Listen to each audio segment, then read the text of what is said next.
పడింది. So sir ఎక్కడ sir మీరు తర్వాత ఉంటుంది సార్. అలానే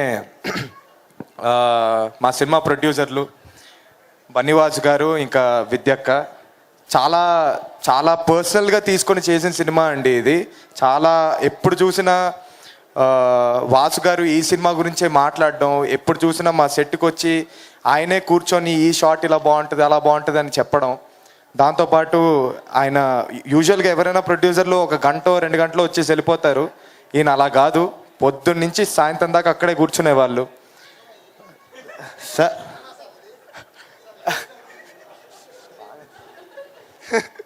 అలానే మొన్న ట్రైలర్ లాంచ్ ఈవెంట్కి పిఠాపురం వెళ్ళడం జరిగిందండి. అది కూడా సడన్గా చెప్పారు వాసు గారు వెళ్దాం అని. మేము పొద్దునే 3 o'clockకి పొద్దున్న లేచి ఫ్లైట్ తీసుకొని రాజమండ్రి వెళ్ళి అక్కడి నుంచి పిఠాపురం వెళ్ళి మళ్ళీ తిరిగి వచ్చి రాజమండ్రి ఎయిర్పోర్ట్కి వెళ్ళబోతూ ఉంటే, సార్ పొద్దునుంచి ఏం తినలేదు సార్, ఎక్కడ ఫుడ్ ఏం పెట్టబోతున్నారు సార్ అంటే విందు భోజనం ఉందన్నారు. ఏంటి అక్కడ విందు భోజనం అంటే, ఆయన కరెక్ట్గా ఎయిర్పోర్ట్ ముందు ఆపి, ఎగ్జాక్ట్ ఎయిర్పోర్ట్ గేట్ ముందు ఆపి కార్లు ఆపిచ్చేసి చేతిలో ఒక పళ్ళం పెట్టి ఇదే సార్ విందు భోజనం అన్నారు.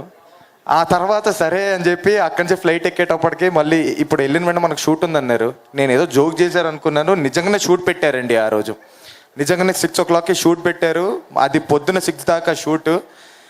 సార్ నిజంగా సార్ ఎంత చేపించారు సార్ మాతో మీరు. సో చాలా కష్టపడ్డారండి వాసు గారు. అలానే అరవింద్ గారి గురించి ఒక మాట చెప్పాలండి. ఫస్ట్ అంజి గారు వచ్చి నాకు కథ చెప్పడం జరిగింది. నాకు వెంటనే నచ్చింది. వాసు గారు నెక్స్ట్ డేనే కలిశారు. ఆయనకు కూడా చెప్పాను నచ్చింది సార్ చేస్తానని. వెంటనే నాకు నెక్స్ట్ డే కొంచెం లెగడం లేట్ అయిందండి. ఒక 9:30 10 o'clockకి లేసేటప్పటికి నా ఫోన్లో ఒక కొత్త నంబరు, ఫోన్ల మీద ఫోన్లు వచ్చాయి, ఒక 2 ఫోన్లు వచ్చాయి. ఏంటని చెప్పి చూస్తుంటే వాసు గారు ఫోన్ చేశారు. అరవింద్ గారు ఫోన్ చేస్తారంటే మీరు ఎత్తట్లేదని. యూజువల్గా ఇంత పెద్ద ప్రొడ్యూసరు వెంటనే అంటే ఒక ప్రోటోకాల్ ఉంటుంది. వాసు గారు ఎవరో ఒకళ్ళు ఫోన్ చేసి అరవింద్ గారు ఫోన్ చేయబోతున్నారు, ఇలా ఇలా మీరు ఎత్తండి అని. అవి ఏమీ లేకుండా వెంటనే నాకు ఫోన్ చేశారు. ఫోన్ చేసి పిలిచి కాసేపు సరదాగా మాట్లాడుకుందాం అని పిలిచి చాలా సరదాగా జోవియల్గా ఏం సినిమా గురించి కాకుండా మంచిగా అలా మాట్లాడుతూ కూర్చుండిపోయాము కాసేపు. Thank you very much sir. Thank you sir.